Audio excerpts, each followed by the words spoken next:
ಕರ್ನಾಟಕದಲ್ಲಿ ಜನಿವಾರ ಜಟಾಪಟಿ ಜೋರಾಗಿದೆ.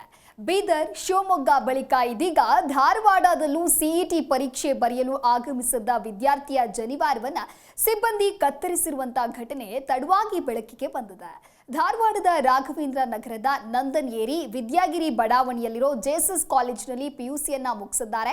ಇನ್ನು ಈತ ಏಪ್ರಿಲ್ 16ರಂದು ಸಾಮಾನ್ಯ ಪ್ರವೇಶ ಪರೀಕ್ಷೆಯನ್ನ ನಗರದ ಹುರಕಡ್ಲಿ ಕಾಲೇಜಿನಲ್ಲಿ ಬರೆಯಲು ಹೋಗಿದ್ರು.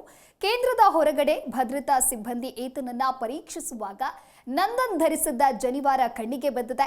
ಕೂಡಲೇ ಅದನ್ನ ತೆಗೆಯುವಂತೆ ಹೇಳಿದ್ದಾರೆ. ಆದ್ರೆ ಅದಕ್ಕೆ ನಂದನ್ ವಿರೋಧಿಸಿದ್ದಾನೆ. ಆದ್ರೆ ಅದನ್ನ ಧರಿಸಿದ್ರೆ ಪರೀಕ್ಷಾ ಕೊಠಡಿಗೆ ಬಿಡಲು ಆಗುವುದಿಲ್ಲ ಅಂತ ಭದ್ರತಾ ಸಿಬ್ಬಂದಿ ಹೇಳಿದ್ದಾರೆ.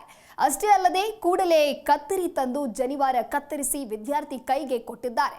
ಇದರಿಂದ ಶಾಕ್ಗೆ ಒಳಗಾದ ನಂದನ್ ಮಾತನಾಡಲು ಆಗದೆ ಪರೀಕ್ಷಾ ಕೇಂದ್ರದೊಳಗೆ ಹೋಗಿದ್ದಾನೆ.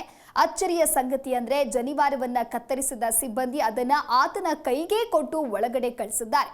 ಈ ಘಟನೆಯಿಂದ ಭಯಗೊಂಡ ನಂದನ್ ಈ ವಿಚಾರವನ್ನ ಯಾರ ಬಳಿಯೂ ಹೇಳಿಕೊಂಡಿಲ್ಲ.